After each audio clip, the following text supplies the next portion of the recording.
Good afternoon, everyone. Let me welcome you to the Burke County Board of Commissioners pre-agenda meeting for Tuesday, March the 5th, 2019. Madam Clerk, all the commissioners are present along with the Deputy County Manager and the County Attorney. If you would this time, check all your mobile devices or electronic devices. Make sure we have those on silent. We would appreciate that. And if you are a presenter, please come up and mash the button to the right that turns on the little red light so that Kay can get you recorded. Moving on to approval of the agenda, gentlemen, consent item number 3, which was a school change order. Burke County Public Schools has asked for that to be removed. Otherwise, the agenda will remain the same, and we can accept a motion as amended. So moved. Thank you, Chairman. Oh, Chairman, that's good. Chairman Bretton, it's all right. All right, you've heard Jeff's motion. All in favor signify by raising the right hand. That's 5-0, Madam Clerk. Moving on to our presentations, our first one will be from the Register of Deeds. Presentation of the electronic tax portal presented by Stephanie Norman, our Register of Deeds. Stephanie. Good afternoon. All right. Yes. So good afternoon. So I'm going to try and multitask and talk and keep up with this at the same time. But on March 18, 2014, the Burke County Commissioners passed a resolution that prohibits the Register of Deeds office from recording a deed if there's delinquent taxes owed on the property. This authority is provided to North Carolina counties under North Carolina General Statute 105-303A2 and 161-31. So the issues that we were having were that deeds were coming into the office without a tax stamp on them. And so we were having to send customers out of our office over to the tax office, and then once they received a tax certification stamp, they were coming back to our office to have the document recorded. And if deeds came in through the mail, we were having to send the documents back to the submitter instead of sending them over to the tax office to get the tax certification stamp. And that doesn't sound like a big issue, but for a lot of individuals, they have trouble getting in and out of our office, either through the steps at the front or the steps in the back, or having to come across the courtyard. Plus, if court's in session, parking is hard to find.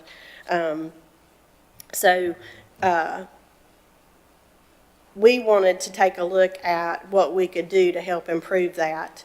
And so we met with our software vendor, and we came up with the idea of being able to send the documents over to the tax office electronically. And so we met with the tax office and said, you know, would you be willing to partner with us on this project along with our software vendor? And they graciously agreed that they would partner with us. So there were two main objectives that we wanted to meet with the electronic taxation portal, and one was to improve customer service and convenience, and because the electronic portal would eliminate the need for customers to leave our office and have to go to the tax office. And if they owed any delinquent taxes, we do have public computers in our office to where they could log on to the tax office website and pay their delinquent taxes, and then we could send it over to the tax office all without them having to leave. If deeds came in the mail, that we could send them on over to the tax office without having to reject them, if you will, and send them back, which holds up the recording process and real estate closings. And then often the local tax attorneys get the tax form filled out, but sometimes they come into our office and they've forgotten to actually come over and get the tax stamp. So this would allow us to send it over to the tax office to get the tax stamp without them having to leave. And non-local attorneys often don't realize what our local resolutions are, so it helps them as well. And then the second objective of the electronic portal was to create one entry way or portal for the tax office for e-recording. So right now, we have 2 e-recording vendors, and one's not set up, but if they were set up, the tax office would have to navigate between online systems to process those requests. And with this electronic portal, it would be one way into the tax office for e-recordings as well as these, and they wouldn't have to navigate between multiple systems. They would just have one system. So we wanted to show you how easy this tax portal works. And so this is our system at the Register of Deeds office. And we would just log in, and then we would scan the deed in.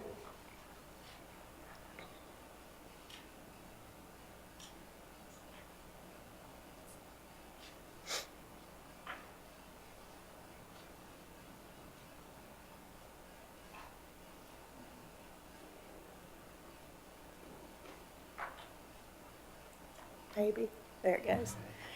The tax form is also attached to the deed so that that information comes to the tax office as well, and you can see that on the second page. And then we just click a little button. I don't know if you can see it, but it says tax office.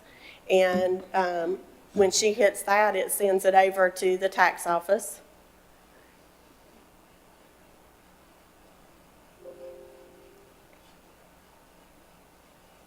And then it actually pops up in our e-recording queue so that we can see it. Our office and the tax office gets an email notification that a document's ready to be reviewed. And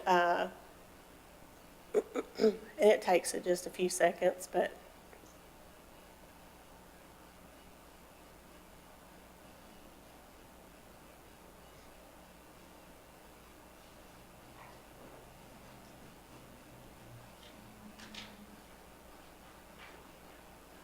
so if she'll log on over to the tax office side.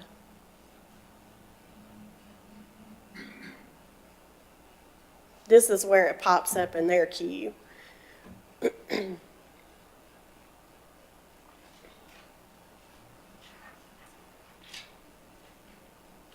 Of course, we've done this 100 times, and today it's not going to come through.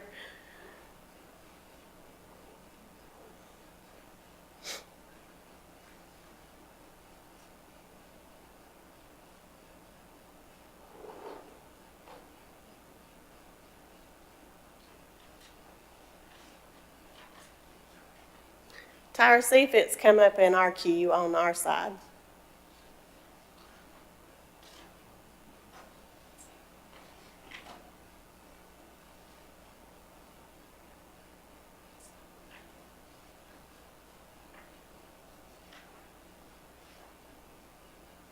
Okay, so it does, and we even practiced it this morning over here, and it went through. But so there it is. Yep.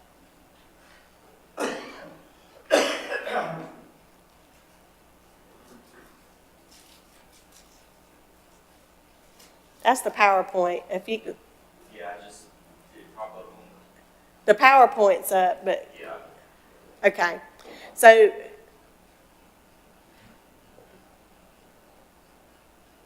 there you go. So this is the tax office queue, and they just click on the review button and it opens the document for them. And they can research the PIN numbers and see if there's taxes owed, delinquent taxes owed.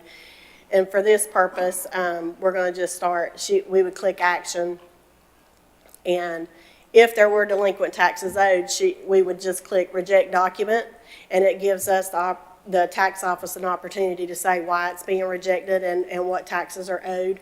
For this purpose, we're going to just stamp the document. And the electronic stamp comes up.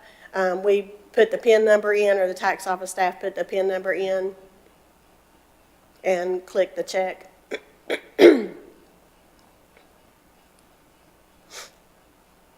So then they can come over, and the PIN number's been inserted into the electronic stamp. They check it to make sure the PIN number's correct. If it's not correct, they can click redo and re-enter the PIN number. If it's correct, they hit done. And that sends it back to us. And then we tender it. It comes back to us, and we enter the information in, and it's recorded at that point in time. So we implemented this in 2 phases, and to ensure a successful transition and implementation, not only for our office and our customers, but for the tax office. For in-person or counter individuals and mailed-in documents, we started initial development in September of 2018.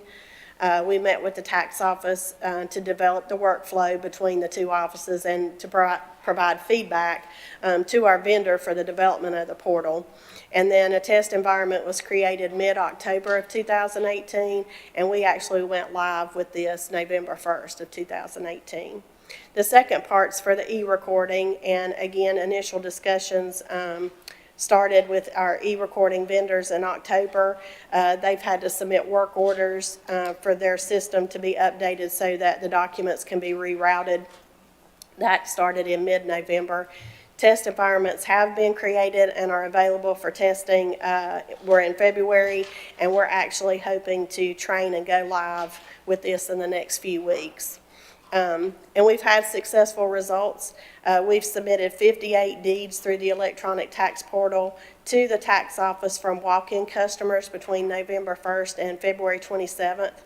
So on average, that is, we've eliminated the need for 15 people that walk into our office to have to leave and come over to the tax office in this short period of time, and I think that's successful. And then, again, we're hoping to go live with this next phase within the next few weeks. And then our software vendor, Courthouse Computer Systems, actually nominated us for the National Association of Counties 2019 Achievement Award for this, and we hope that we'll hear and hopefully we'll get selected for that in April. But we're real proud of that. And the last thing that we wanted to say, because we know somebody's going to ask, well, how much did this cost? And it did not cost us a thing.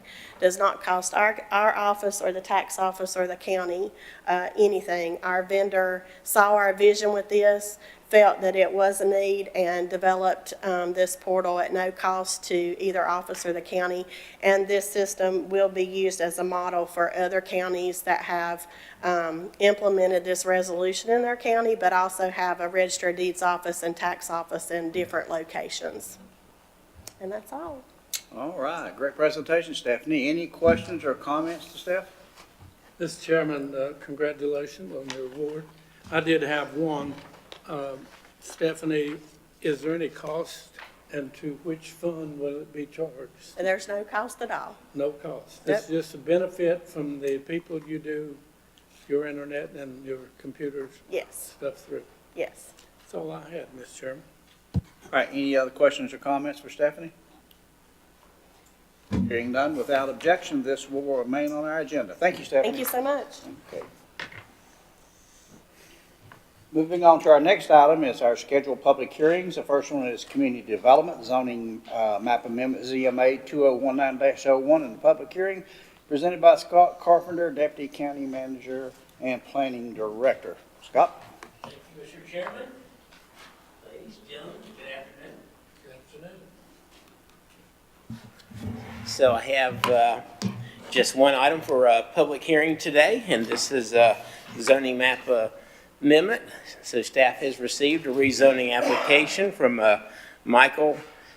I believe his pronunciation on this name is Ciofeletti, to rezone one parcel of land, which is about 1/2 acre in size. The request is to rezone the property from its current zoning of R3 residential to general business district. The 911 address of the parcel is 2971 North Carolina 181 Morganton.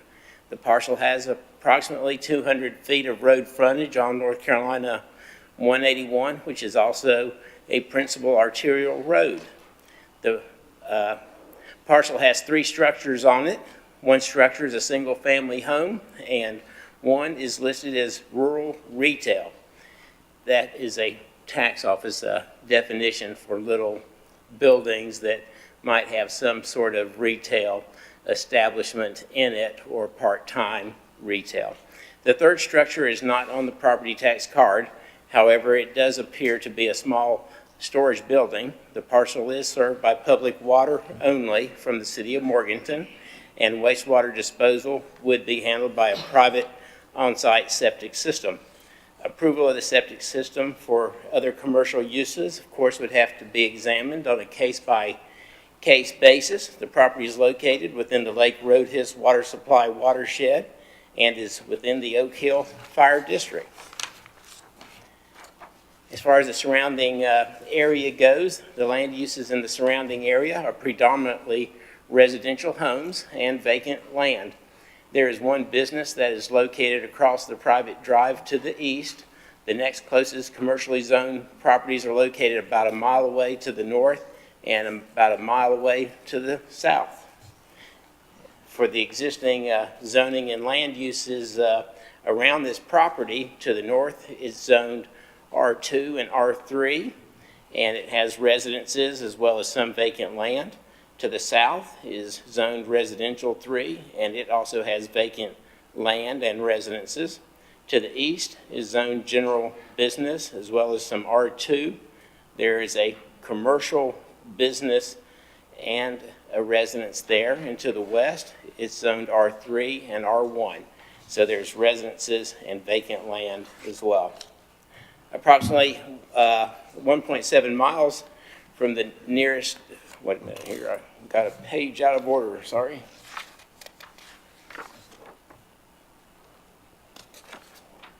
All right.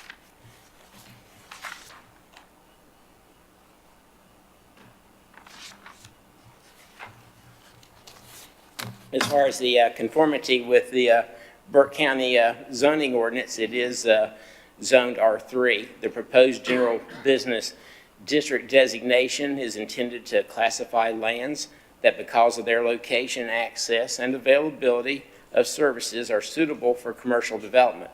This includes retail trade services that are easily accessible, compatible, and geared for local, neighborhood, or regional needs. You all do have a copy of the map that shows the current zoning in the area, and the pointed piece parcel is the one in question, and then right over to the west of it is, or east of it, is the commercial zoning. When you drive up 181, you may have seen that. There's a mobile home on that property there. So the Burke County Planning Board, it met on January 24th, 2019 to hear the proposed rezoning request. Staff presented their report and the applicant spoke briefly about the request. The floor was open to public comment and 4 citizens did speak, and they spoke against the proposed rezoning. The comments were related to the small size of the parcel being used commercially, the ingress and egress of the property and parking at this particular location, and the effect of NCDOT road widening project on the front of the property. There were also concerns about the existing septic ability to handle a commercial use of the land because of the small size of the lot, and it's also because of the way the lot is shaped. And once you add in the setbacks, there's not much lot left. A claim of underground storage tanks from a past business was also presented by one of the citizens. So the chairman asked the board to make a motion on the rezoning request, and a motion was made, and it passed on a 3-2 vote. So it was not unanimous. Planning board rationale for the decision to approve was the subject parcel is consistent with general business. Leaving the property R3 is basically rendering the subject parcel useless, in their opinion. The brick building is too close to the main road and would not meet current setback requirements for any future residential neighborhood development.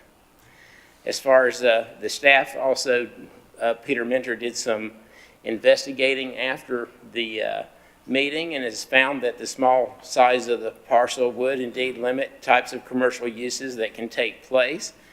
The ingress and egress could possibly be problematic. Before any development of the property could take place, a site development plan would have to be submitted for review. One of the reviewers of the site plan is NCDOT, and so they could possibly deny a commercial driveway at this particular place, deeming it to be unsafe.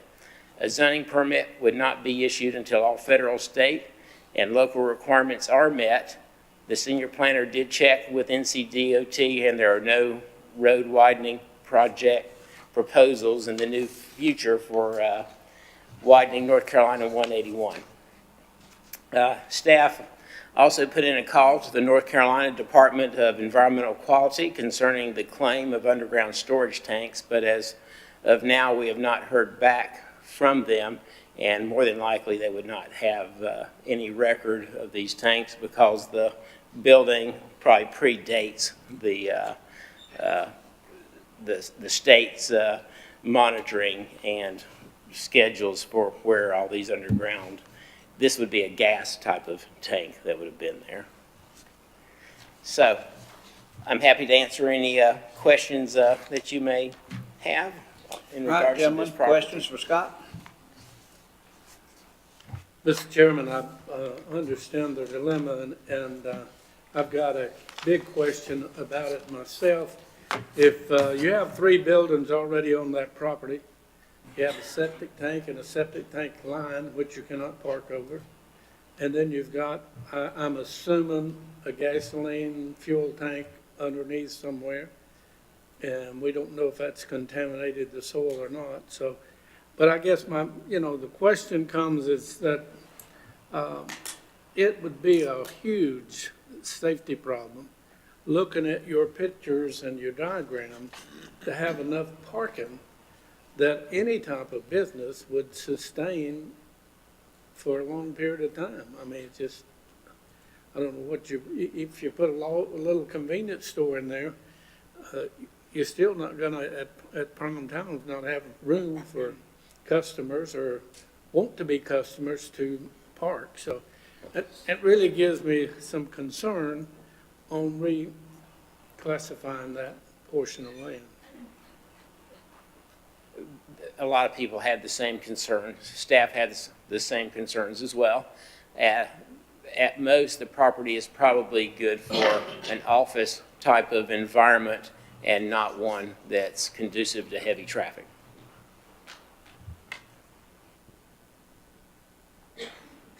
What type of business do you think would survive in that type of setting? I don't know, I know sir. it's not your responsibility. You're doing your responsibility, but, we need to be fair with each other, and I don't know, I don't understand why you didn't have some nearby residents show up for your public hearing, but. No, we did have. Did you? Four of them spoke against it. That's right, I remember that now. Yeah, they all 4 spoke against it. Yes, sir. That's correct, I remember that now. Do you expect to get word quickly from DOT? We're waiting for Diener. DOT has no plans, we already spoke with them on widening the road, but we have not heard back on the storage tanks, and I doubt that we would hear back this quickly. Nothing moves that quickly with Diener when it comes to these underground storage tanks. They're carefully monitored and evaluated, and they don't say anything quickly about them because the testing process is so extensive as well. Will there be a recommendation from the zoning board to remove that tank before? It would not be part of ours. The request was not for conditional zoning on this property. It was just for straight general business zoning. So if the request was for conditional zoning, conditions could have been placed on the property, but they were just asking for straight zoning. Thank you, sir. Yes, sir. Mr. Chairman, just a quick question too. Under the planning board rationale, it says leaving the property R3 is basically rendering the subject parcel useless. Can you expand upon that? I think that they believe that it just the configuration, you've seen the pictures of it, I've been by that property all my life. all your I was a little life. shocked that it wanted to be rezoned to GB because I don't understand how you'd have the space on there, like Mr. Taylor said. So just, I was wondering about the residential comment. Well, I'm not really sure why they made that, because to me, it looks like it would work as a residential property, even though it wouldn't meet today's setbacks, it's existing. So it's grandfathered in, so It's but if they grandfathered tried in. to remove any structures and redo structures on that property, there would be, it'd It'll- be extremely limited. That's right, so any additions would be a problem, or any expansion, but we don't think that can happen because it won't pass the Environmental Health Department here's septic requirements. Thank you. On the application, there was no indication as what he wanted to put there. Did anybody ask in the planning meeting what he wanted to put there? No, sir, and as you're aware, they don't have to divulge that information when they're asking for just straight rezoning. If they're doing conditional rezoning, then they would have to let us know those things. Well, Scott and I both have drove up that road all of our lives. I just can't begin to imagine what could happen there. It's just, It's not a good lot, the shape and everything. There's no room on the lot. okay. Any other questions? Just a general comment too, as you mentioned, we've driven up that road all our lives. A lot of people are doing 55 miles per hour around that, in that area right there where Goodman Lake Road forks in. So, Right. you know, there is some traffic concerns there as far as speed goes in that area. If you were to try to add something like an existing, or something in general business. Mr. Chairman, just one more quick comment. This is just a big guess, okay, Scott? This sounds like a situation, Mr. Chairman and fellow commissioners, that the neighbor next door is gonna do a business and he wants this changed to business before he purchases a price. Now, I don't know if that's possible or not, but that kind of sounds like what's happening. I'm not sure, but in general, if you're buying a piece of property that has a structure on it and it's not usable for what you need it for, it's not a very good deal. It just costs too much money to clear it and redo it. Scott, so is the property as it stands now, if the applicant wanted to, say, put a business office there, maybe for some kind of contracting business or whatever kind of business it might be, not necessarily retail, could he do that with that the way it's zoned now? He can only do what's allowed in the R3 zoning district, which is, of course, intended for residential uses. Could do some home occupation maybe, as far as cutting hair or something, or selling real estate, something like that, that doesn't generate much traffic. As it's zoned now? Right, because right now it's only zoned R3, which is residential. It allows single wides, double wides, some multifamily. Of course, it's not suitable for any of that because it can't get past the septic. So as his request is stated, would he be able to clearly use it for a business office of some sorts? Probably not. It just depends. There's so many issues that take place during site plan review when somebody's requesting to do something as well. Any other questions or comments? All right, hearing none without objection, this will remain on the agenda. Thank you, Scott. Thank you, Mr. Chairman. Chairman, I Yeah, don't yes, want sir. I don't want to object, but I think it'd be very wise of this board to wait till we get those reports from DOT and whoever else. I don't see us, I don't know if he had only four people came to the hearing and all four voiced opposition against it. I think it deserves a little more investigation. Well, we got the reports from DOT. You're talking about the one from Diener, Yeah. about the gas tanks. Yeah. Scott, Yes, sir. come back. I can try to get that, but I can't promise that they will deliver that information. Mr. Chairman, if I heard your comments right, the indication that there might be a gas tank there was from a neighbor. That's I correct. mean, so there's no, we don't have any evidence that there is or was a gas tank there, other than somebody thinks maybe there might have been. That's correct, sir. Yes, sir.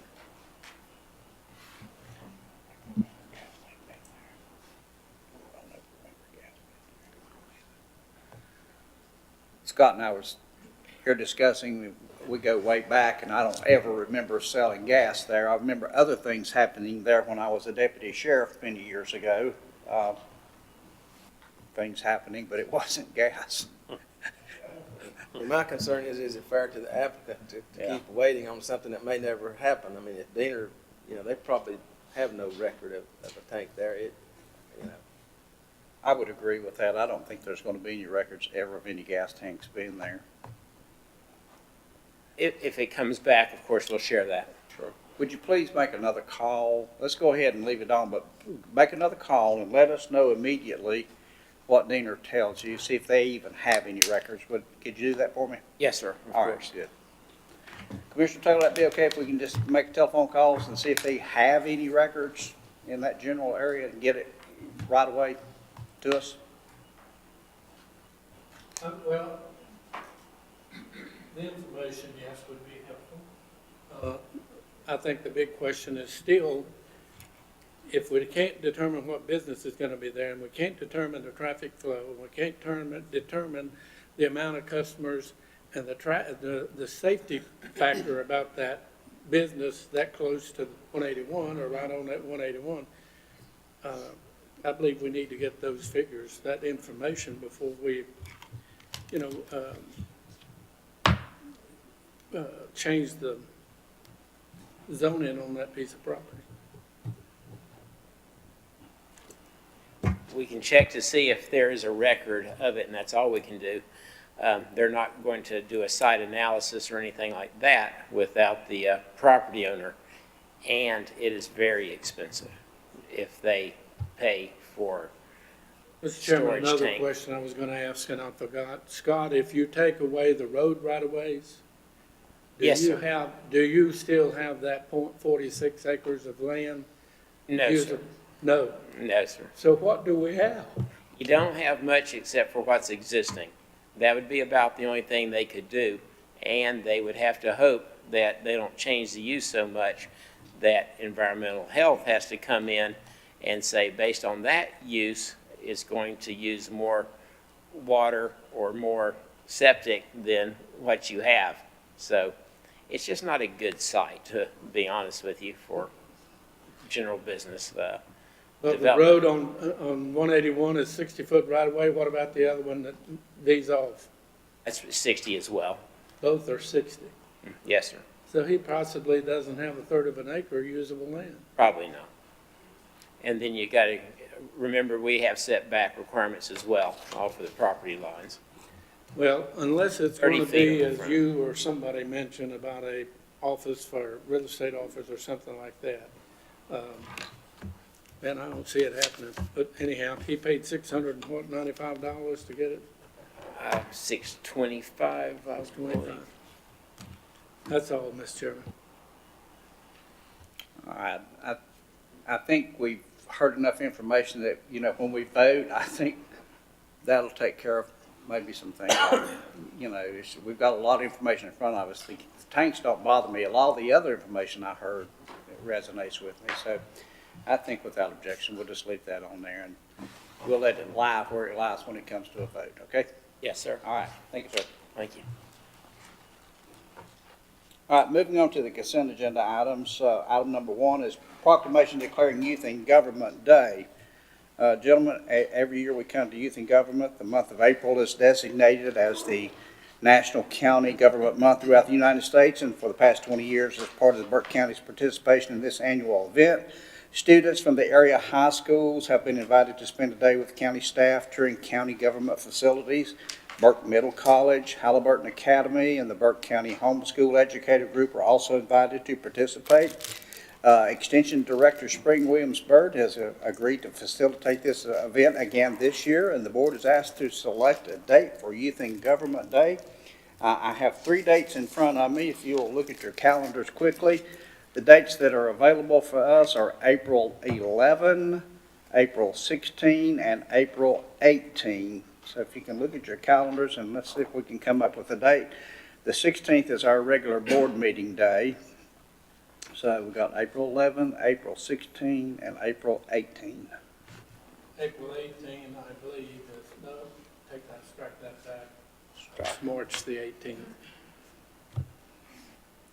I started to say I had a North Carolina Highway Agriculture meeting that day, but I believe that's March the 18th. Strike my comments.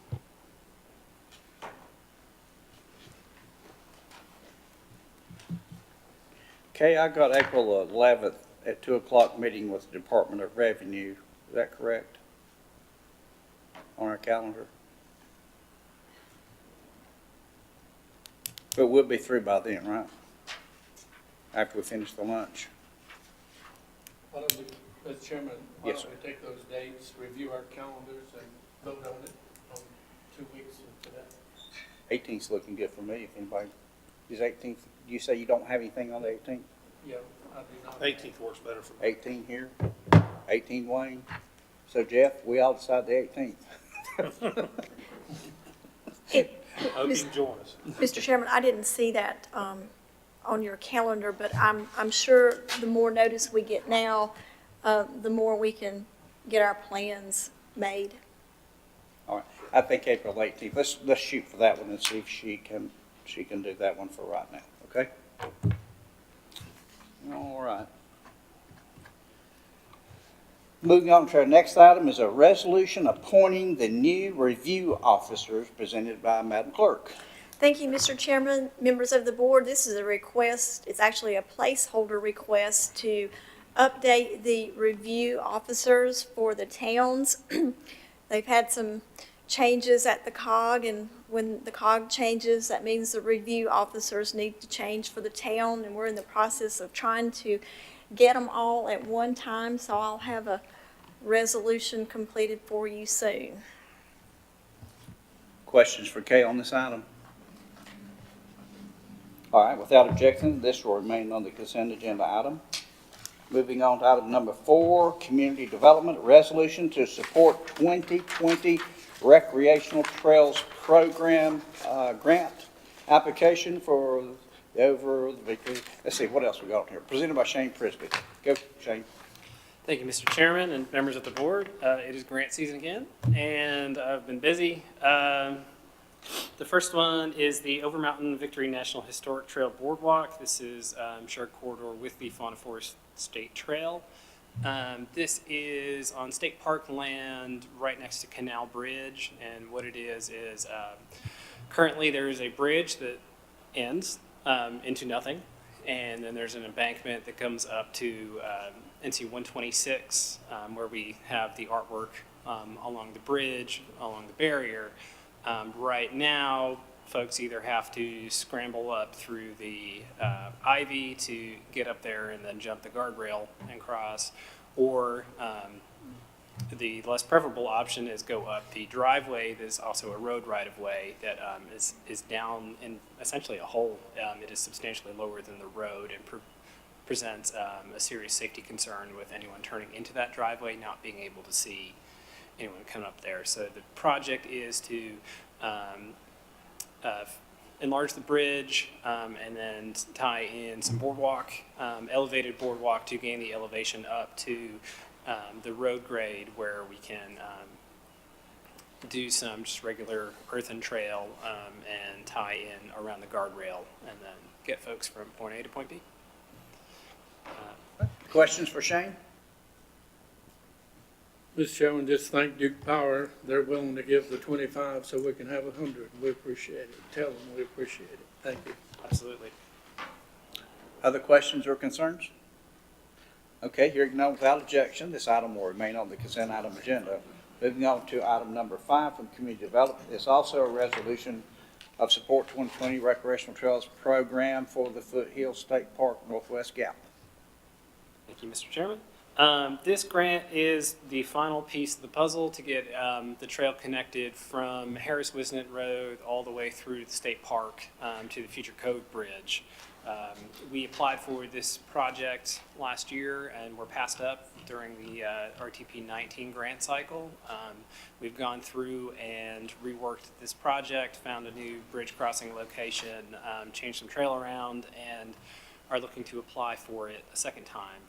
This project, as you know, we have exhausted the Loop Trail money funding for Dukes, so this project would be a request from the general fund. We've included it as a capital request for the FY20 budget for Community Development Department. All right, questions for Shane? All right, hearing none without objection, this will remain on the consent item agenda.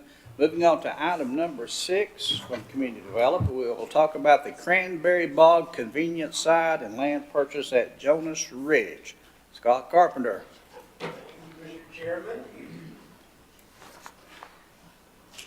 So this item is, we've been working actually looking for a site at Jonas Ridge for going on, gosh, it's probably been 2 years. It's really been difficult to find a good site up there to do a convenience, a new convenience site. And the citizens up there have been asking about it for many, many years. So we have found the site, and I've been working with Foothills Conservancy to purchase 20 acres of land, essentially 19.84 acres, plus or minus. So Burke County would be purchasing 3 acres, and then the Conservancy will be purchasing 17 acres. And they already have their cash in hand from a generous donor to purchase that, but it will need to be done in November. The seller is Hazel Shell. I don't know if you know Hazel, but she's been up there on the mountain for many years. And there's an old house that is on the property that was a family house. That's part of the 3 acres that the county will be purchasing. So myself and Andrew Cota with the Conservancy will go up. We'll mark off the 3 acres for the new convenience site for what we think is the most usable land up there for that. Then the Conservancy is going to have it surveyed by Four Corners surveying, and they're going to split out the 3 acre parcel for us to purchase, and then the remainder would be 17 acres. So on the, that would be a $24,000 request to purchase the land for the convenience site from Burke County's perspective, and then they will purchase the remainder in November. We're also asking for $25,000 in order to do a study for the convenience center site, you know, how it would lay out, all the things that would be offered, what it would take to see if there's any way to salvage the parts of the house. Is the septic operational that's there, or is there a septic there? You never know on the mountain. We also need to inspect the well to see if the well is usable. And then the remaining thing that we need to do is the design for the Cranberry Bog Park, which is why the money was actually given, because it's seen as a significant and important environmental feature that's rare in the North Carolina mountains. And that's why the donor was willing to give the money, was to protect that. So it'd be a passive type of park. It'd have boardwalks and things in it. And the money for the convenience site, we would be asking in next year's budget, not this year's, once we have fully investigated everything with the project. All right, questions for Scott?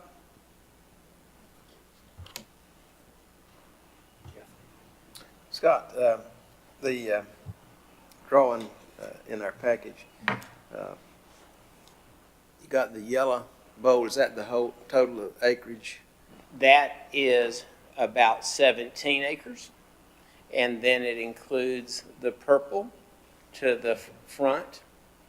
See where the little pasture is? I do. So it's splitting through there. The other thing we're looking at moving forward with some help from our friends in the tax office, is perhaps the condemnation of the land directly to the north of this, which hasn't paid taxes in 6 years, I guess. And we've not been able to get hold of anybody who's relative or related to the address. And so the 3 acres would not include the 3 acres you're looking at there. We would reconfigure the 3 acres for purchase with the surveyor.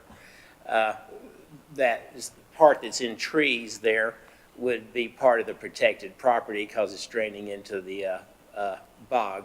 You can see the bog outline, the original location of it there in the right bottom corner with the blue. So that's what's actually being protected. There are some little ponds there on the road. Those were put in when North Carolina 181 was built by the Army Corps of Engineers. And I've spoken to some of the old timers up there who remember them putting those in to protect the bog from runoff from 181. So the likely site for the convenience center would be along 181, is that what you're thinking? Yes, sir, that's where it would be. Scott, how far are you from, well, I guess it'd be Avery? You're at North? Avery County, I would say that this location from Avery County line is approximately 3 miles. Do you anticipate a lot of trash being carried to our county since you're that close to the line? I don't believe they get in abundance right now at Jonas Ridge Convenience Center, which is located to the north of this right now because of the way the roads are configured up there. So I think it's easier for Avery to go to other Avery convenience sites. Okay, you gave the cost of the property around $25,000. Do we have a cost to build the convenience center? No, sir, it'd be part of the study. Or part of this stuff? Yes, sir. Okay. That's all I have, Mr. Chairman. Scott, I think there's an excellent spot for it. You and I have talked about this. We're up there a good bit. And that's less than, I'm going to say, half a mile from the existing, if I'm correct. Yes, sir. Because it it's is. just right up there on the right. You can't quite see it in that picture, but it's very close. Yes, sir. And I assume when we do this site, and we don't have this in plans yet, but it is going to be paved. It's going to be It's one. going to be paved. It would be paved, that is and all the water would be captured as well and treated before it releases. So this would be a site that offers things we're not currently offering with oil recycling and other things as well that we are offering at our other convenience centers. You know, I saw you mention in there being eco-friendly, so that's some of the things that I'm glad you're taking into account to keep that sustainable up there. But we hope to hire Equinox Environmental, if the money's approved, to do a complete plan on this and study and to work with the manager to come up with a good plan for this whole property. Yes, sir. Other questions or comments for Scott? All right, hearing none, without objection, this item will remain on the consent item agenda. Thanks, Scott. Thank you, sir. Moving on to item number 7, appointments to the Local Emergency Planning Committee, and that will be presented by Rebecca McLeod, who is Vice Chair of LEPC. Rebecca? Good afternoon, everyone. Good afternoon. Hope y'all are well. Mine is very short and sweet, hopefully. The first item is for our local emergency planning committee. We have an opening, and Mr. Charles Conley with Burke County United Way would like to fill the seat. And that term is for 3 years, and it is a 15-member board, and it is designated what the different seats are, but that is one of the nonprofit agency seats. So we're just asking that Mr. Conley be able to be on the board. Questions for Rebecca on the appointment of Charles Conley?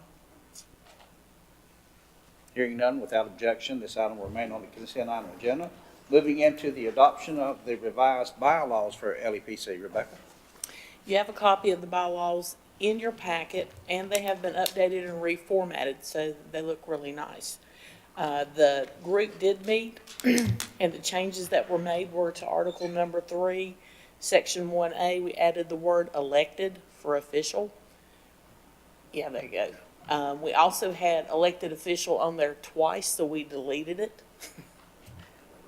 They had been a while before we had looked at them. Then under Article 5, Section 7, we had changed the verbiage from when you have to notify for special meetings from 7 days to 14 days. So those were the only changes to update besides making it look nicer. All right, question, I'm sorry. We were just asking for those to be approved. Okay, questions for Rebecca on the proposed changes to the bylaws for LEPC? All right, hearing none, without objection, this item will remain on the consent item agenda. Thank you, Rebecca. Thank y'all. Moving to item number 9 for general services is approval of water shortage response plan presented by Miles Champion, our general services director. Miles? Good afternoon. A water shortage response plan establishes authority for the declaration of water shortage, defines different stages of water shortage severity, and outlines appropriate responses for each stage. Recently adopted rules governing water use during droughts and water emergencies stipulate specific requirements for WSRPs. All public and privately owned water systems subject to the general statutes are required to prepare and submit a WSRP as part of their local water supply plan. This includes community water systems having 1,000 or more connections or serving more than 3,000 people in North Carolina. Updated WSRPs are required every 5 years at a minimum. Updates may also be necessary to address changes such as population growth, new sources, or additional demands for water, or after implementation and evaluation of restriction effectiveness.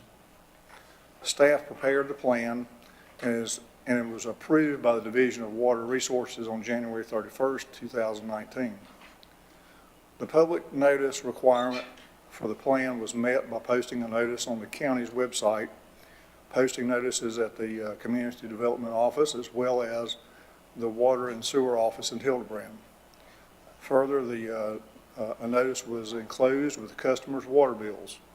Formal adoption of the following resolution approving the plan is requested, and staff requests approval of this. All right, questions for Miles? All right, here. Yes, sir. Mike, are we in compliance with what we're trying to do here?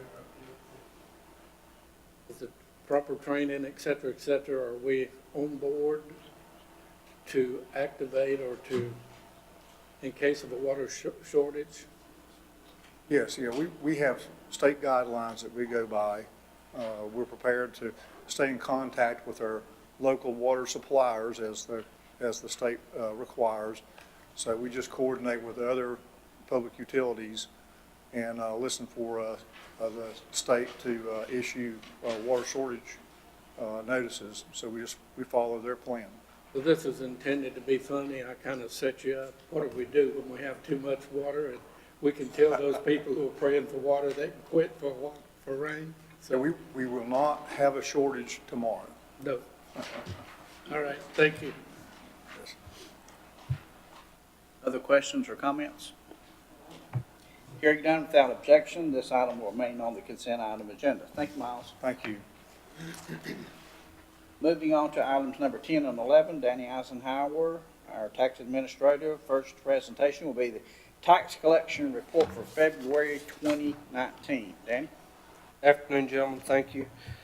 Just go over our percentages here. If we start at the bottom, we're looking at the motor vehicle tax. We've collected 66.87% of our budget.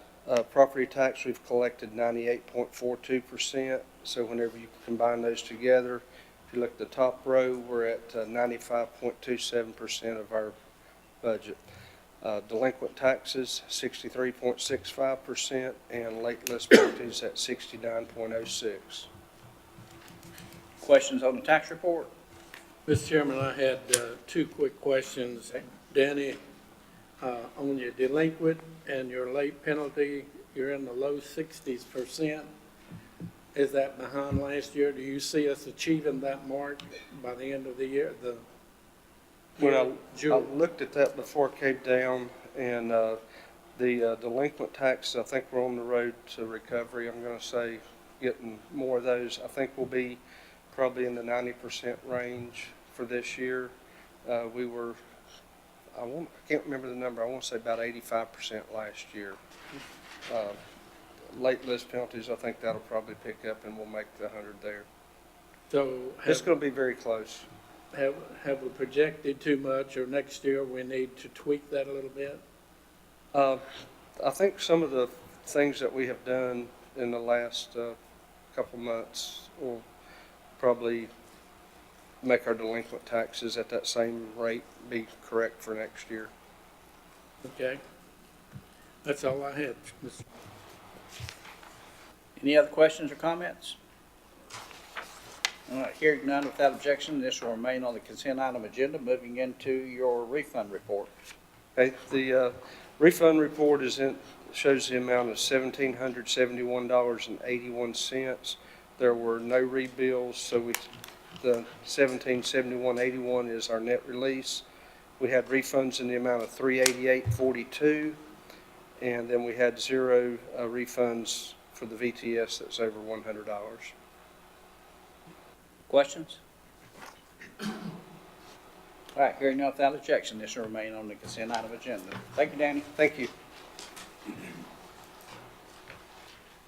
Moving on to our items for decision, our first item from the county manager is the presentation of animal shelter information that will be presented by County Manager Brownstein, along with Madam Clerk and Lance Riddle. Brian, you ready? Thank you, Mr. Chairman, members of the board. I'm sure you're aware of some issues that have been going on with animal control. The chairman has asked us to look into options, and I was looking at this wording here. E.T. and Al are going to be presenting. So, You know, there's Ed and there's Al. AKA and Lance. And in all seriousness, I think they've done a fantastic job, especially in the amount of time they had to do it in with all the other responsibilities they had with budget and other things. So again, they've done quite a good job, and I'll let them take it away. Thank you, Mr. Chairman, members of the board. I get to start off our presentation, which everybody should have a copy, and it's on the screen. We want to start off by thanking a lot of people that helped us get this report together for you. Of course, we had guidance from the commissioners and county staff. We received information from a variety of counties across the state. The Animal Advisory Board shared their survey data with us early, and we're very appreciative of that. And we'd like to thank the animal advocates, that are passionate about animal welfare in Burke County for their comments and feedbacks and emails. This is some pictures of your current animal shelter on Courtesy Drive. As you can see, there's a lot of background information in your packet, almost 700 pages that correlates with this summary. But these are some photos of the current condition of the facility that was built in '74. Doesn't look like much has been done to it since the '70s. This is the interior. You can see quite a bit of damage there. We have 39 recommendations for you to consider. The recommendations for the facility part of the presentation, we would like to recommend that the board consider appropriating $15,000 or more for minor renovations or repairs to this facility to make it as efficient and welcoming and comfortable for staff and the animals until a permanent solution is determined. We would recommend that these be done within the next 90 days.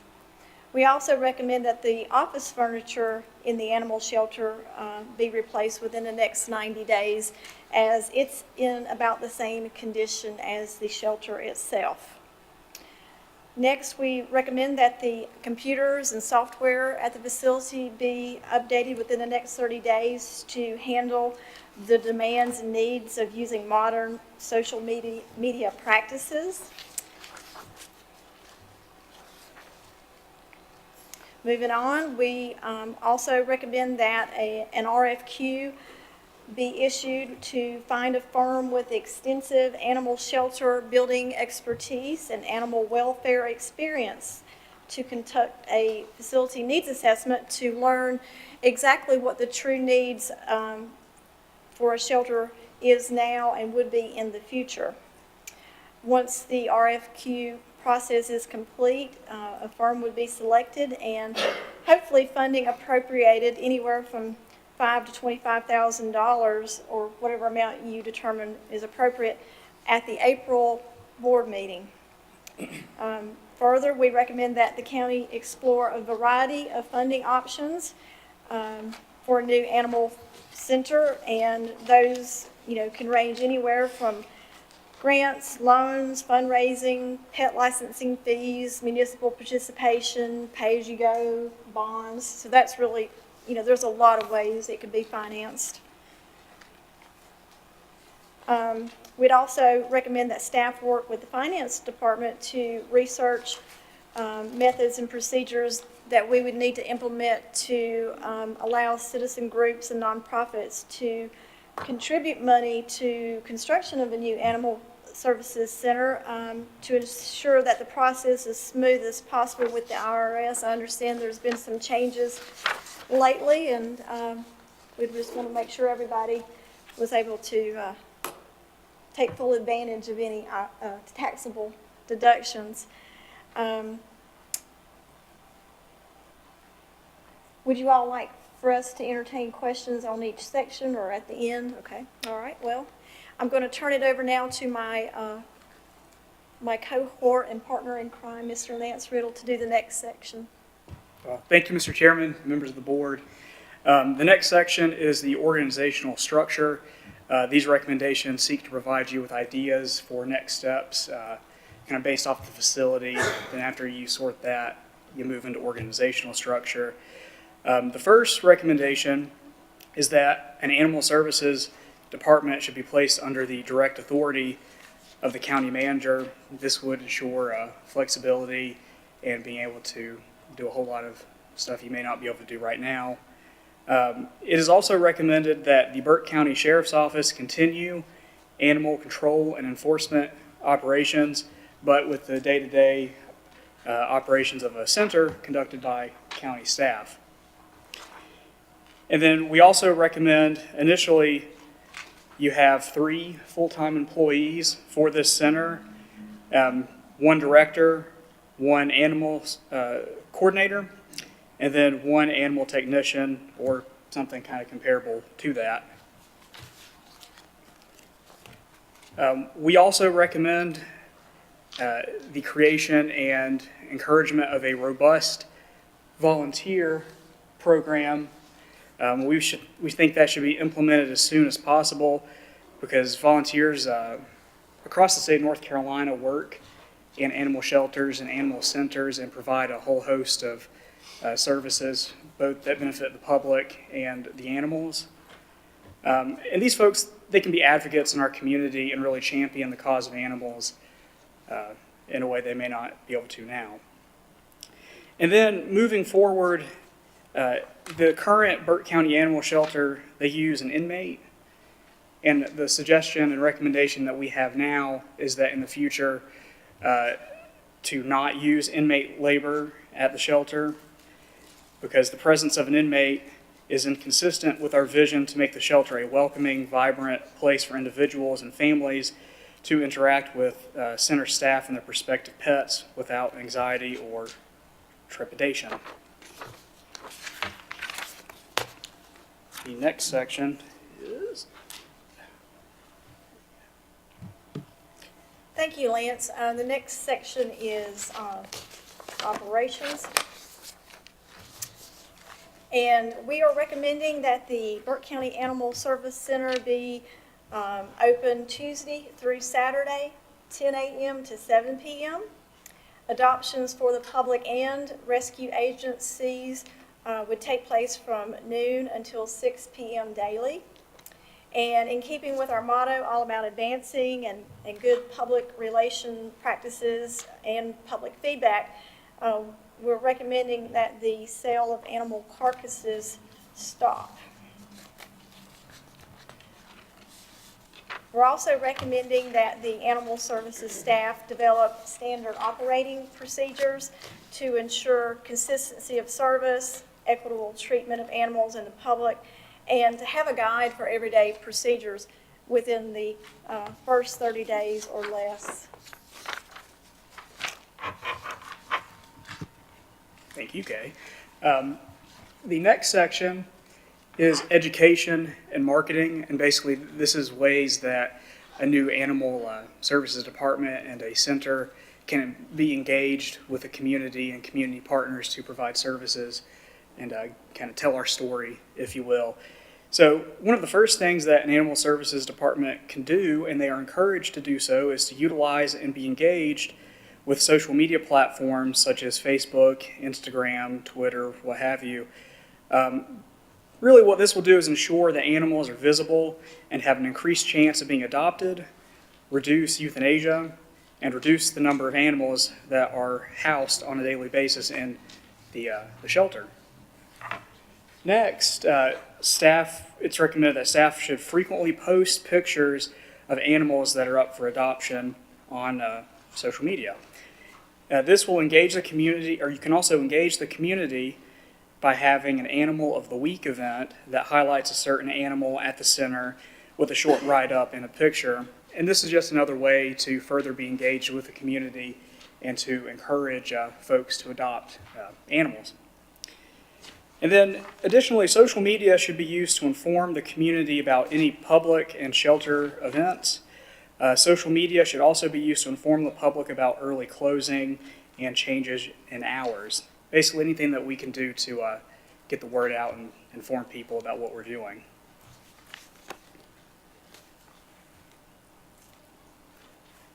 Burke County Animal Services should frequently post and update their section of the Burke County website with relevant information and connect the public to animal resources in the county. And in conjunction with social media, they should also be posting pictures of adoptable animals to the website, not just social media. And then another way to encourage engagement and get the word out, the website should have a community calendar section to let the public know in advance of any events that are going on in the county.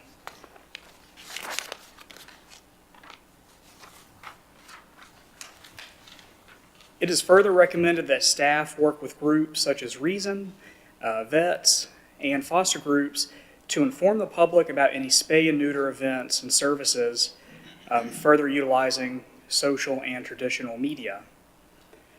Staff should work and collaborate with Burke County Public Schools and Reason to expand educational programs offered at schools, and then send spay and neuter literature home with students they can show their parents or their church group or what have you.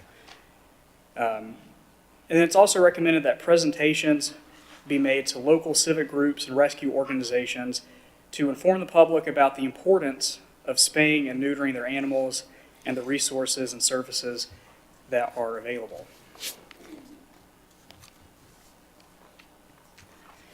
So this next slide is some ideas and recommendations of low or no cost education and marketing ideas that could be implemented. For example, Canine with a Cop Day, and I can't remember what state this was in. Nebraska. Nebraska, great state of Nebraska, where once a month an adoptable dog will spend a portion of the day riding with a police officer and being able to meet members of a community.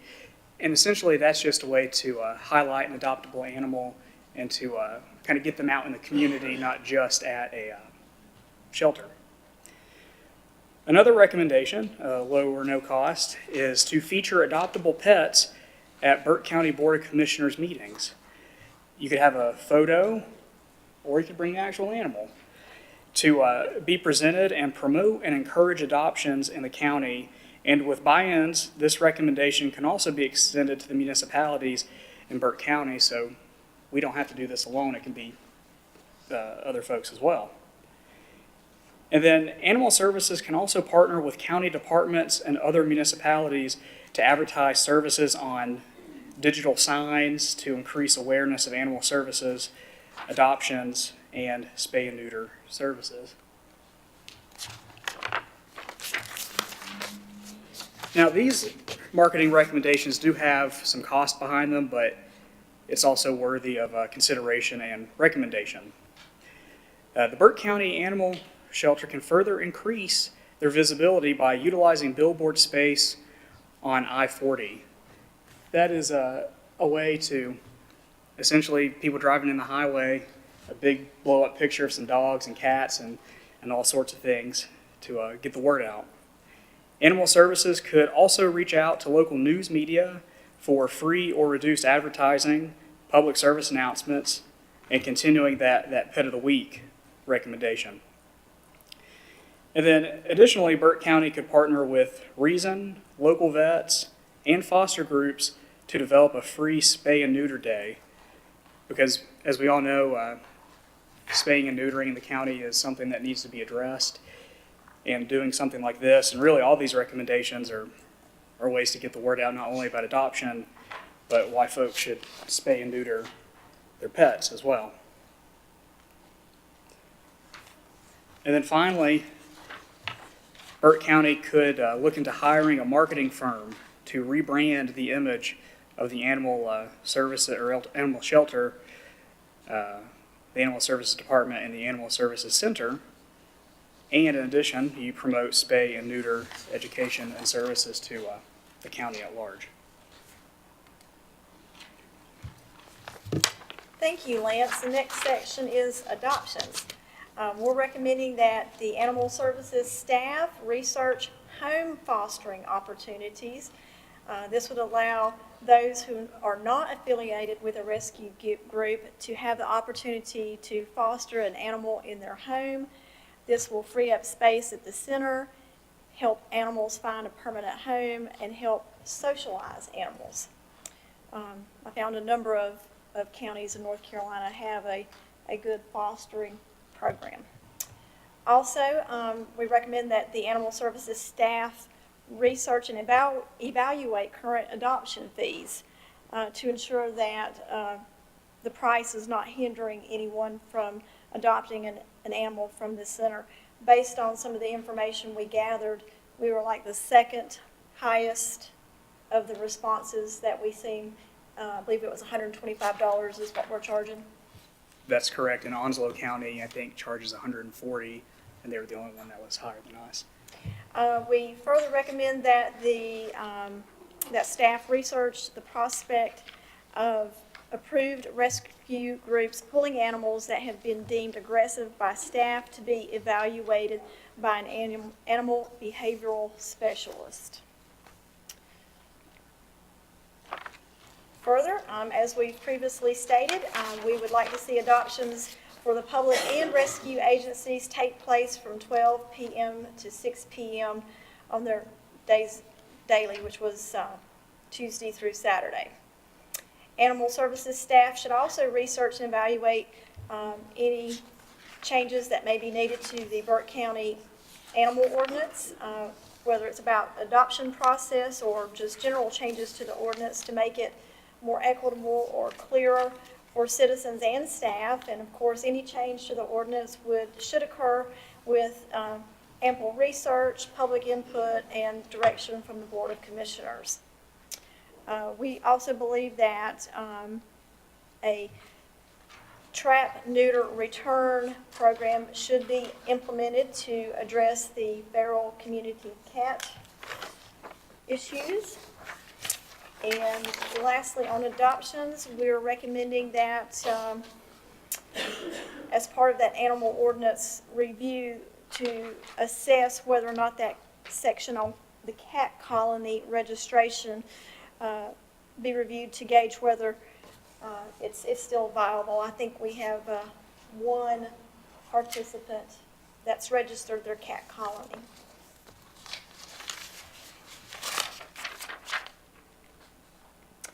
And that is the end of our 39 recommendations. Gentlemen, you've heard one well of a presentation. A lot of work went into this, and I'll talk about that in a few moments. So let's open it up for questions at this time that you may have. Did we address present staff at the shelter in any of this?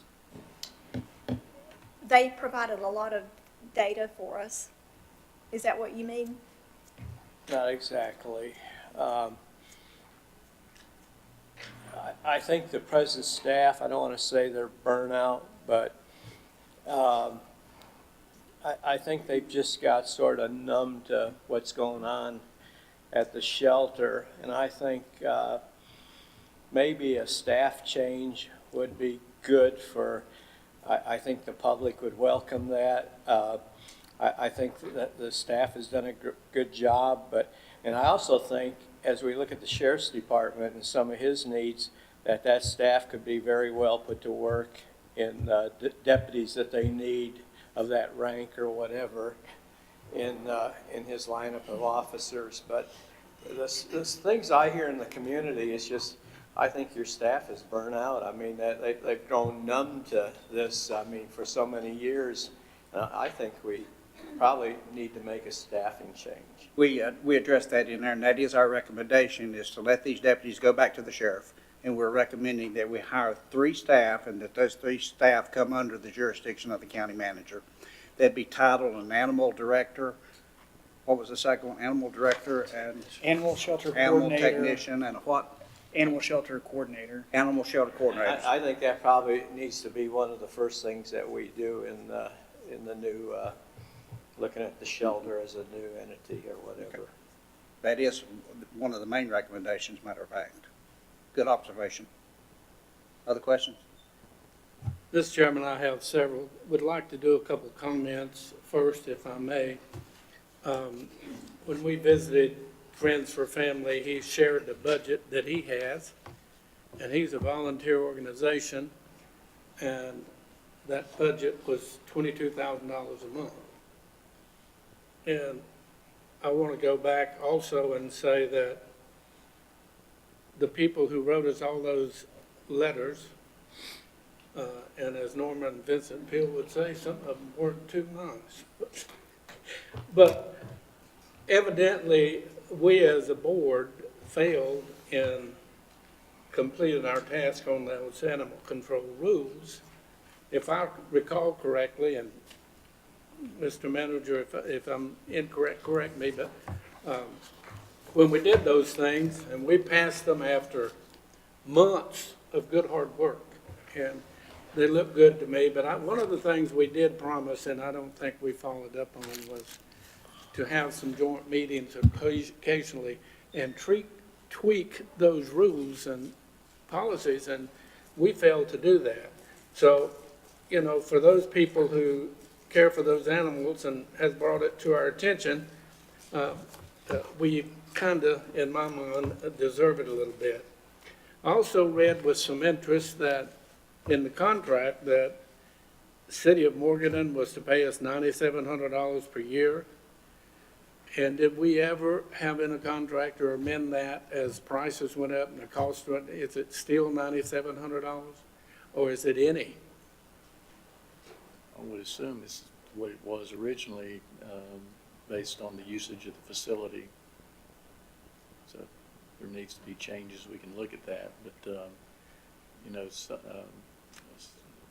the ordinance was developed in a manner to try and encourage more animals to be adopted, and there were expectations for the current staff to have done some development of SOPs and things that weren't done, and that's been some issues. And I've had meetings with the sheriff and talked with them about additional staff, and that didn't seem to go anywhere, and I asked multiple times, and sheriff is just ready to be out of the animal control business, although they would remain in the field picking up animals and enforcing the ordinance, but the actual shelter operations itself would be done by the staff that's been recommended, and the focus would be a little different than what it is currently.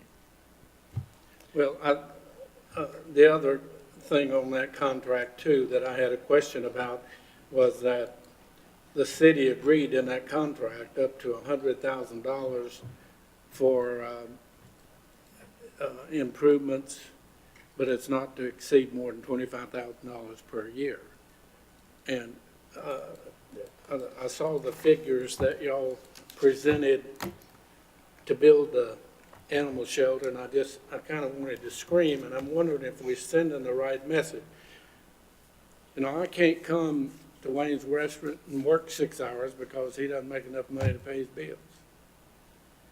And we're implementing and imposing ourselves to taxpayers to do what people who own animals should be doing for themselves. And just to ante up money to correct that is going to be a lifelong, till Jesus comes back, of increasing the budget, increasing the employees, and every time you increase budget from this board, it goes back to our good citizens who gets their taxes increased. And, you know, as I have shared many times, many people who have lived in our fine county for 70, 80 years has paid more than what their house cost when they build it in taxes to the county. So I see where you're going and agree with a lot of it, but I think we need somehow or another, and we might need to start at second grade in school. I don't know where you're going to start, Brian, I really don't. But we need to educate responsibility all the way across the board. And for me to have to curtail my spending to help somebody else take care of an animal that they purchased and they agreed to take care of. So my point to that, Mr. Chairman, is if you bring a cat or a dog in and we got to put it in an animal shelter, we'll keep it for 30 days, but you pay the bill. But we'll keep it 10 days. And if it don't move in 10 days, something else happened. Another question I had, we did away with the dog tax. How much would we have to charge for dog tax if we regenerated the kind of money that we're talking about?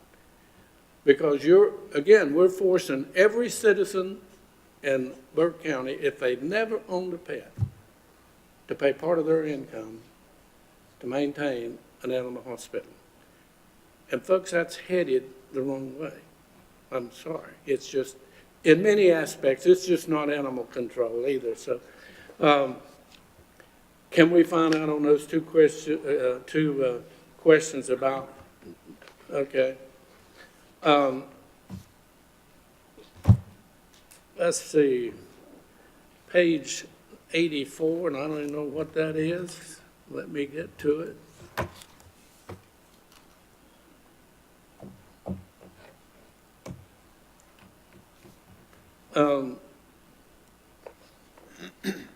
Oh yeah, it talks about Lieutenant Steve Massey winning a great award. No, he won a raffle. He won a raffle. Yeah, and what? He won a raffle. Yeah, a raffle, which got us a free study, and we got a copy of that study, but I don't remember seeing that before. And did we properly congratulate him for getting that award?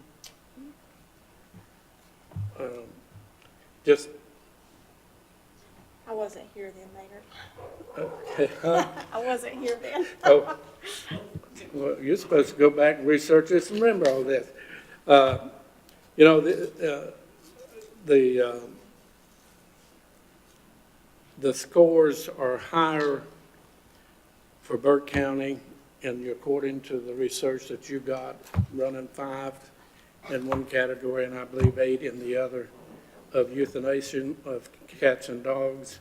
And again, that's where we don't want to be. That needs to be improved. And I think we can improve that if we start letting people know that if you bring an animal, you're going to pay for it for 10 days or whatever the committee selects. I don't know what's fair. I'm just throwing out some statistics. Population numbers are incorrect. In 1919, they list that at 94,000. We're not even at 91. We're barely above the 90,000 mark. And the other thing I wanted to share with the board, and hope it sinks in, we used to have 48 hours notice on material. When you hand me 700 and some pages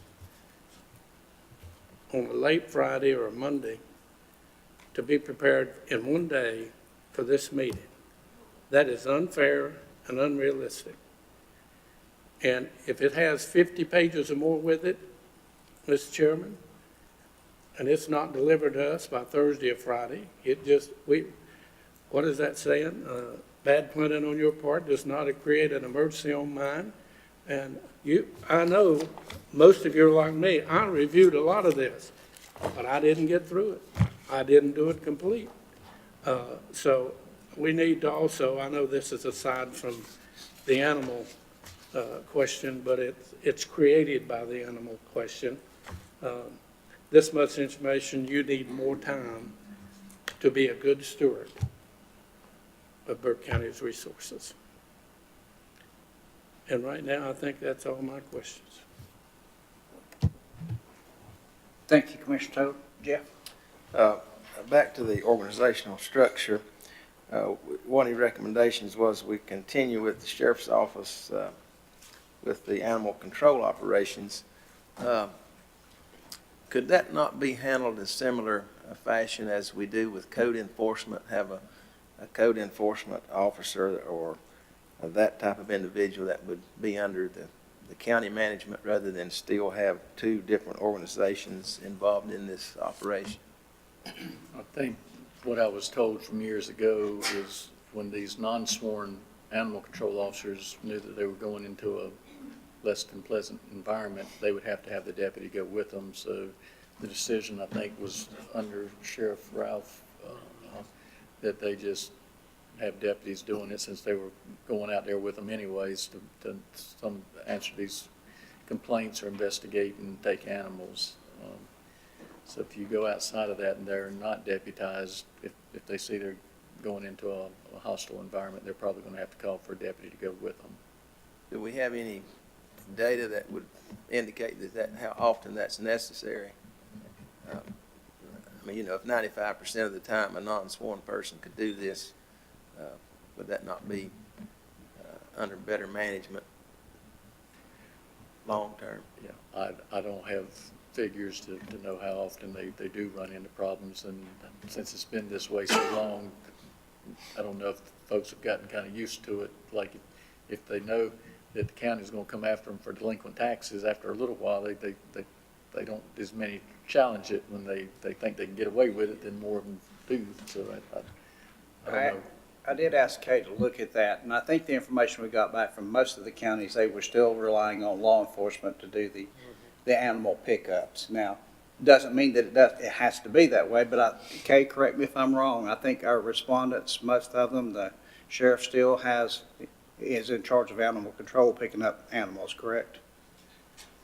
On page 124 in the packet, there's a table that, from the respondents that we received, that was sent to 100 counties. We got about 20-some back, and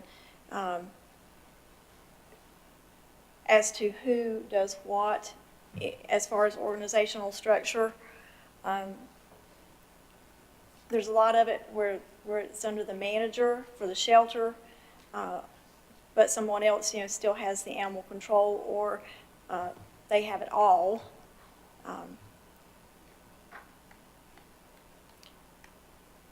But yes, most of the time it's just the shelter that that the manager has, or is a standalone department. Jeff, you want me to check further and see if we can get some down on who's picking up the animals? I think it would be interesting. Okay. We still, I think you're still gonna have I don't wanna say rub's the right word, but you've got two different groups trying to manage this operation, but they may not always have the same perspective. Well, and I know if we hire an outside group to do the due diligence for us that has expertise in this area, they're going to be able to give us those statistics nationwide. We've had a brief discussion with one that, they've done this 300 times throughout the country, so that will be able to give us a great cross-section of what everyone does, just as a quick point. Mr. Chairman, I did have one very important question, and you can't answer it today. I'd love to have a little research on it before you get an answer.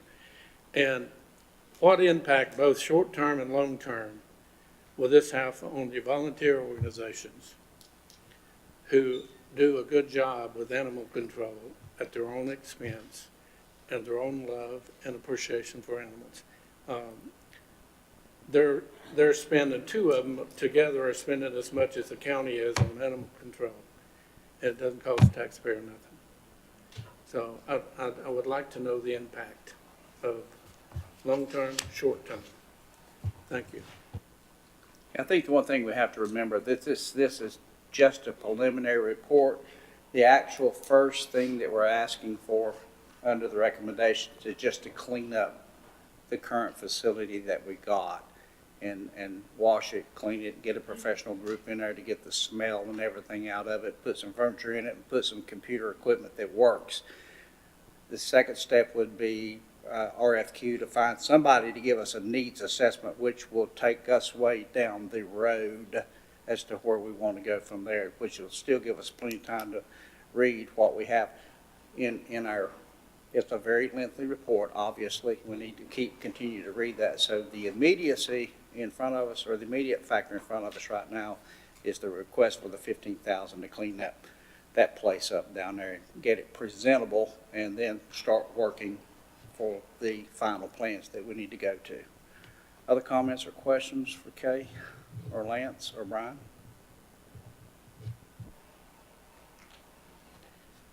Okay, hearing none. Kay, I want to, from all the commissioners, and I think we all agree on this one, I've never seen us have such a detailed report as you two have given us.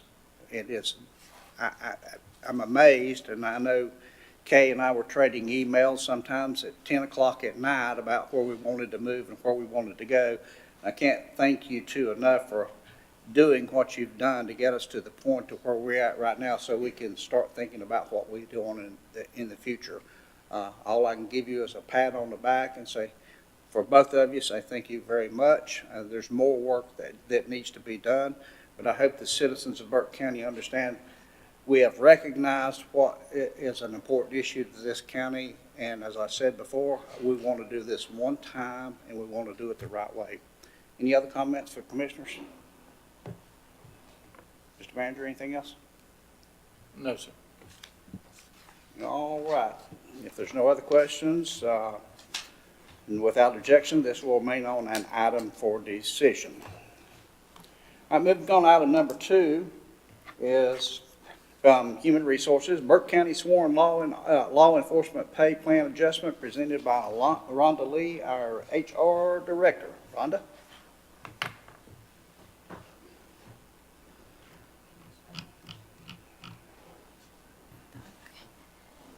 Thank you, Mr. Chairman and Commissioners. Let me pull this out here. The Human Resources Office was commissioned by the Burke County Board of Commissioners Chairman to conduct a current market analysis for the starting pay for the Deputy Sheriff and Detention Officer positions. The analysis included data from all counties that border Burke County and several municipalities within Burke County. The results of the analysis show that the current starting rate of the Burke County Deputy Sheriff positions has shifted approximately 12% below the current market average since the pay plan for this occupational group was last reviewed, and that was last reviewed in July of 2017. The current starting rate for the Burke County detention officer positions has shifted approximately 10% below the current market average for this occupational group. And just to give you a little history of what we've done over the past couple of years, in July of 2017, the minimum and maximum salary ranges and current salaries of sworn law enforcement occupations were shifted up 2.5%. This brought Burke County deputy sheriff positions up to 100% of the market average hiring rate at that time. And the entire county pay plan also in July of 2017 was shifted up 1.5%, which meant that law enforcement received a total of a 4% increase at that time. County commissioners also approved sworn law enforcement certification pay in July of 2017. The existing officers and newly hired officers who had obtained intermediate and or advanced law enforcement certifications received 1.5% added to their base salaries for each certification. So that was 1.5% for intermediate and 1.5% for the advanced. The county commissioners also in 2017 improved enhancing the sworn law enforcement officer education pay in 2017. Officers receive $500 annually for associate's degree, $1,000 annually for a bachelor's degree, and $1,500 annually for a master's degree, but these degrees must be related to the field of criminal justice. What's happened since then? Since July of 17, there have been several counties that have implemented pay plan adjustments. These are Avery County, Caldwell County, Catawba County, Cleveland County, Lincoln County, and Rutherford County. And these adjustments that have been made since we made our adjustments have shifted it basically from 31,000, the market average hiring rate from 31,459 to now it is at 35,673, which is up about 4,200%. In addition to that, the Burke County Sheriff's Office has experienced an increase in their employee turnover within the past year, about a year and a half. And they are finding it very difficult to fill vacant positions. In addition, enrollment in local basic law enforcement training programs has decreased over the past several years. So it's more difficult finding those people that are qualified to serve in these roles. Increased employee turnover and a reduction in a steady stream of qualified candidates creates a very, very competitive environment where employers must evaluate and adjust recruitment and retention efforts, including but not only limited to pay adjustments. For Burke County Sheriff's Office to remain competitive in their recruitment and retention efforts, it is recommended that the sworn law enforcement pay plan be increased 12% to the current hiring rate market average. It is also recommended that the salaries of the employees currently occupying the sworn law enforcement positions be increased 12% as well. This excludes the sheriff. The pay plan analysis for the sheriff is currently being reviewed for the upcoming fiscal 1920 budget year, along with other department head positions. It is recommended that the sworn law pay plan adjustment go into effect the pay period beginning March the 23rd of 2019, with the first pay date being April 12th, 2019. Just for added information, there is currently one vacant detention officer position compared to multiple sworn law enforcement vacancies. And as of today, I checked with Captain Robinson, and that seemed to be 12 positions vacant at this time for sworn law out of a total of 92 positions.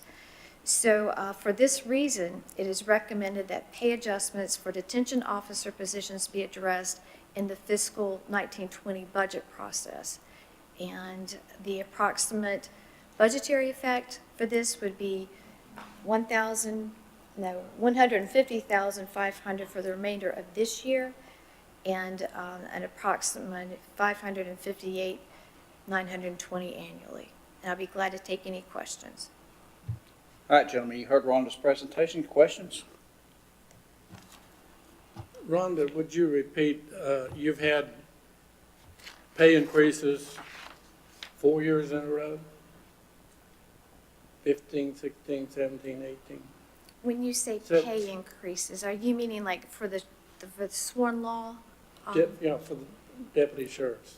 We've had Deputy sheriffs. adjustments, you've had people named at a higher level, individuals named at a higher level, which increased it. I guess the real question, can you provide for me, please, going back to 1916, each officer, what their base pay is, what the fringe benefits is, anything that's tied to their social security number, and what the total compensation would be for each year. Now, you said going back to 2016? Okay, and are you looking at And it'd sworn be law? nice if you had time, if you could add these proposed changes for year 2019.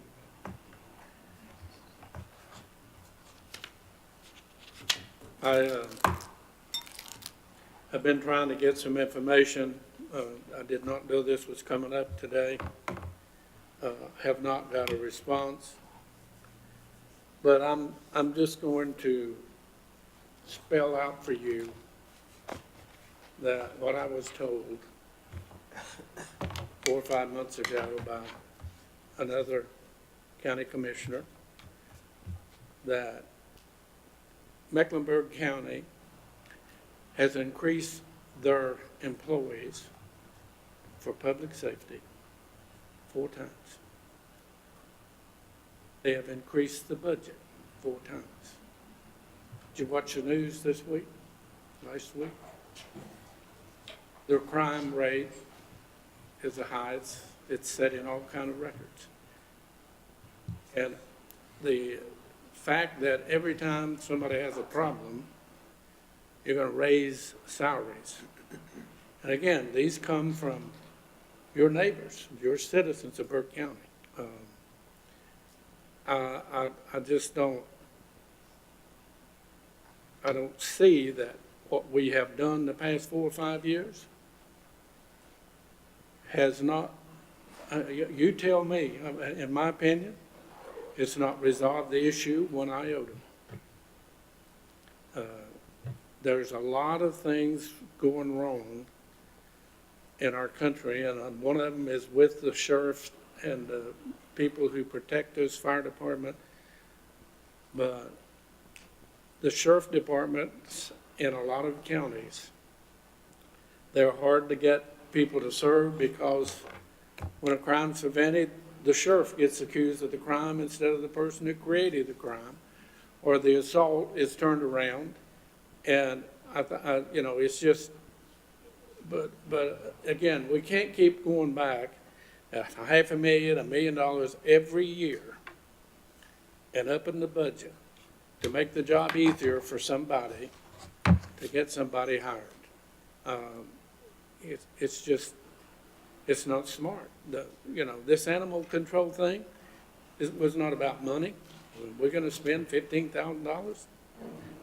That was about rules and regulations that didn't work, and we didn't correct them, and it took a nightmare to get us to pay attention to it. Well, the money that y'all are projecting to spend comes from taxpayers, including my own taxes. And at what point, as they say in socialism, you're going to spend more money than the other people got to spend? You're happy to spend other people's money. If you had to pay the increases yourself, you would not be looking at these kind of raises and increases every year. And somebody says, well, he did a good job. You hired him to do a good job. You hired him to fill that position. I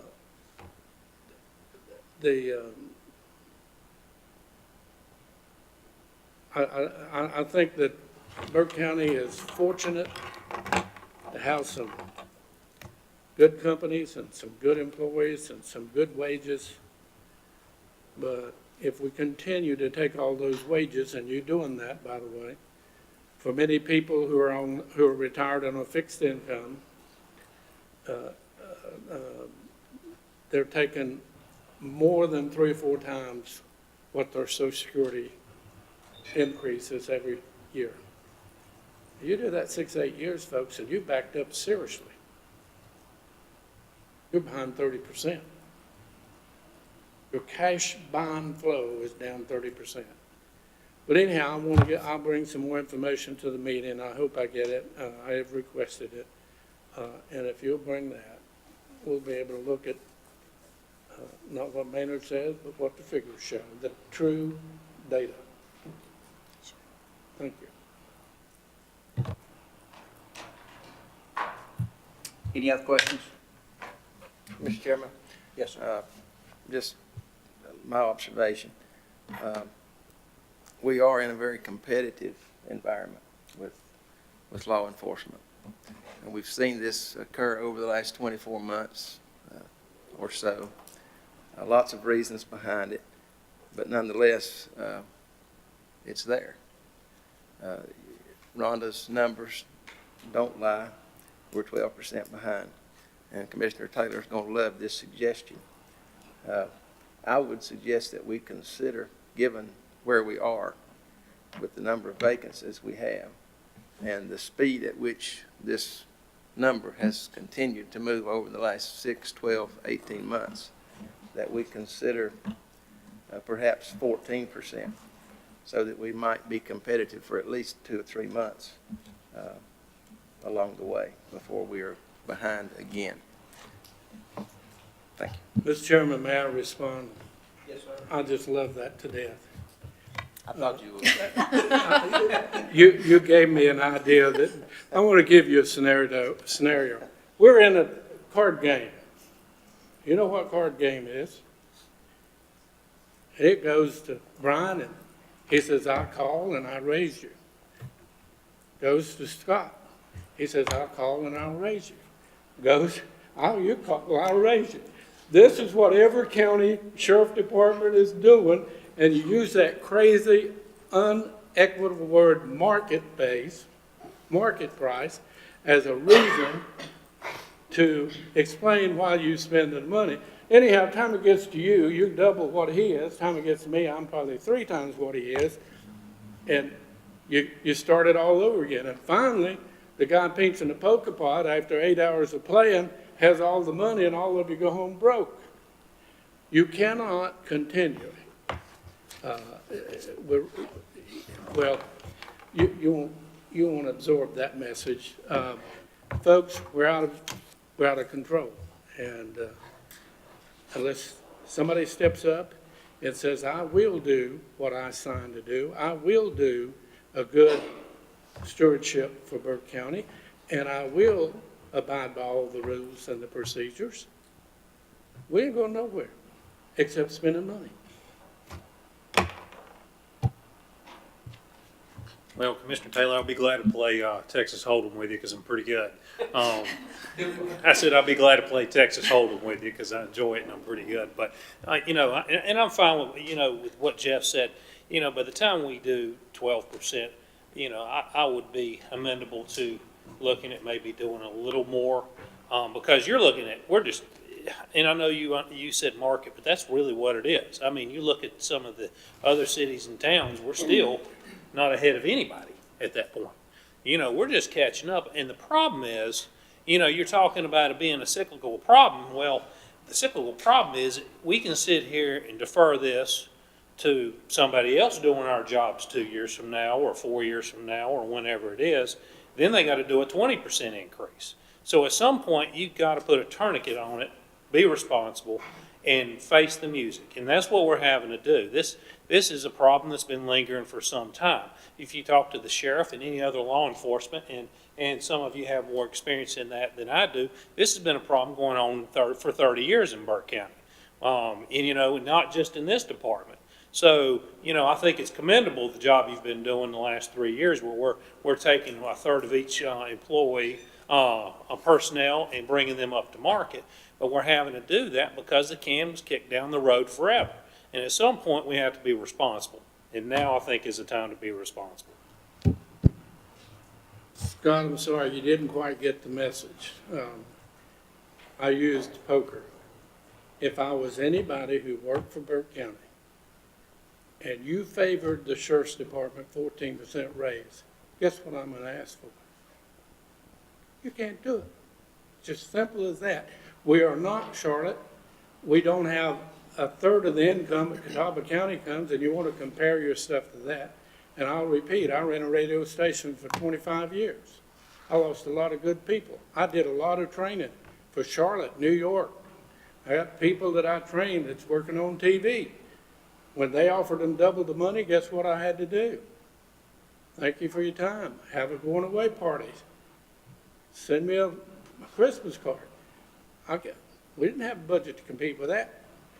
And unless y'all face those true facts, it's going to be a continuation of what you're talking about, and you're going to have the same excuses, the same reason, make my job easier by paying my people more, and lots more. It just doesn't work. Somewhere there's a break. But if we note the chart that Rhonda's done such a good job of doing the comparative analysis, we're not comparing ourselves to Wake County, we're not comparing ourselves to Mecklenburg County. We're comparing ourselves to municipalities within the county and the counties around us. So we're not reaching off to Buncombe County or wherever where they've got, an enormous pot of money. We're comparing ourselves, doing the comparative analysis to things that are apples to apples, not apples to oranges.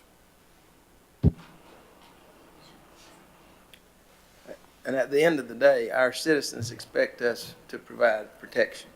And we can't do that if we don't have the officers in the patrol cars to provide protection.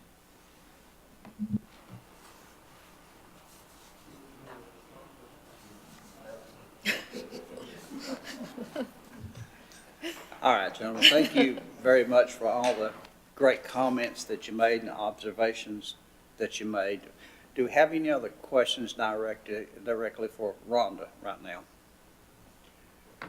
All right, hearing none and without objection, this will remain on our decision item agenda. Thank you, Rhonda. Thank you. Is there any reports that need to be made to us today from anyone? Any other reports or anything? All right. Gentlemen, let me remind you of some upcoming events. March the 14th, 6:30 p.m. is the Cattlemen's Annual Meeting over at the Ag Center. And as I remember, Maynard, they serve big old steaks, right? They do, okay. And that's March the 14th. March the 29th at 8 o'clock a.m., we will all be meeting at Western Piedmont Community College for our legislative breakfast at the Foothills Higher Education Center. Hopefully Warren and Hugh and David will be there to join us in the college. April the 2nd at 1 o'clock p.m. is our Covered Bridge grand opening. So let's keep that at 3 o'clock. We'll be over at Lake James Fire Department. We'll go do the Covered Bridge grand opening, then go over to Lake James Fire Department for our pre-agenda meeting over there.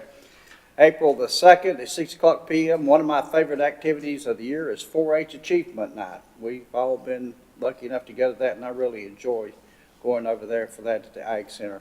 April the 17th at 11 o'clock a.m. is the Master Gardener graduation. And And April 18th is Youth and Government Day. April 18th is Youth and Government Day. If you've not been to the Master Gardener graduation, you ought to go to that one too. These folks put in a lot of hard work to get this Master Gardener certification, so try to attend that if you can, and then again April 18th. Are there any other dates or announcements that we need to make? Mr. Chairman, Western Piedmont Council of Governments annual dinner is April 25th. April 25th, okay. And that's going to be at the Hickory Metro Center. Hickory Metro Center on the 25th for that one. All right, any other announcements? For those listening and watching again, please spay and neuter your pets. And if you see a piece of trash, if you would pick up one piece of trash, we would appreciate it. And please don't throw down any trash. We would appreciate that. All right, if nothing else needs to come before us, I'll entertain a motion to adjourn. So move. All in favor, say aye. Aye. All opposed, say aye. Nay. We're approved. Thank you, gentlemen.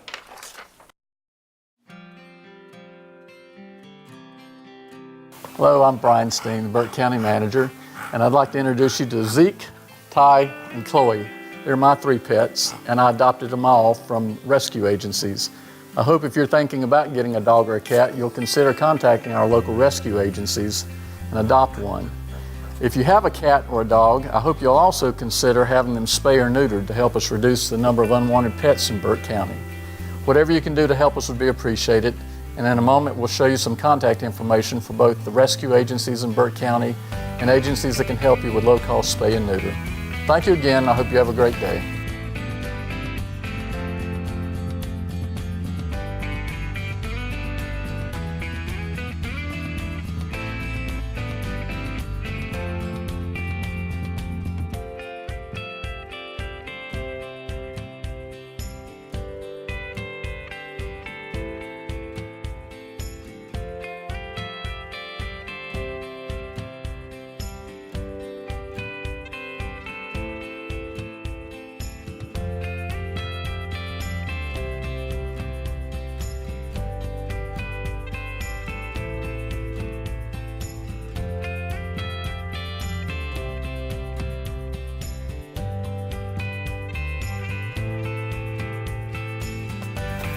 Wolf.